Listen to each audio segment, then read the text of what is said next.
नमस्कार मित्रांनो, स्वागत आहे तुमचं आताच्या ब्रेकिंग न्यूजमध्ये. मित्रांनो, TRAIनं कॉलरचं नाव दाखवणाऱ्या CNCAP या सेवेला मंजुरी दिली आहे. आता प्रत्येक कॉलवरती केवळ नंबरच नाही तर कॉल करणाऱ्याचं खरं नाव देखील तुम्हाला स्क्रीनवरती दिसणार आहे.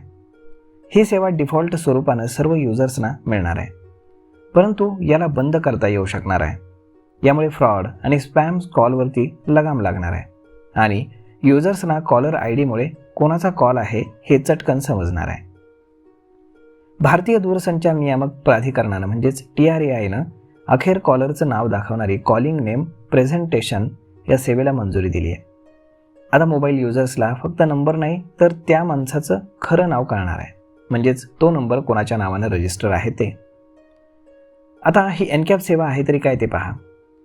CNAP म्हणजेच कॉलिंग नेम प्रेझेंटेशन या तंत्रज्ञानानं जेव्हा तुम्हाला कोणी कॉल करेल, तुमच्या मोबाईलवरती त्या व्यक्तीचं रजिस्टर्ड नाव नंबरसह दिसणार आहे. याचा हेतू स्पॅम किंवा फ्रॉड कॉल्सनं रोखणं आहे. युजर्सना त्यामुळे कॉलरची योग्य ओळख मिळेल आणि नको असलेल्या कॉलपासून सुटका देखील मिळेल. टेलिकॉम रेग्युलेटर म्हणजे TRAIनं 28 ऑक्टोबर 2025 रोजी डिपार्टमेंट ऑफ टेलिकम्युनिकेशनच्या सूचनेवरनं आपलं अंतिम उत्तर दिलं होतं. दोघांनी मिळून आता हा अंतिम निर्णय घेतला आहे. या दोन संस्थांनी आता ठरवलं आहे की डिफॉल्ट स्वरूपानं सर्व मोबाईल युजर्ससाठी ही सेवा सुरू करण्यात येणार आहे. जर कोणी हिचा वापर करू इच्छित नसेल तर तो नो ऑप्ट आउट करू शकतो. म्हणजेच देशाच्या सर्व मोबाईल नेटवर्क्सवरती CNAP ही आपोआप सक्रिय होईल आणि कुठल्याही अतिरिक्त प्रक्रियेशिवाय आणि अतिरिक्त चार्जेसशिवाय.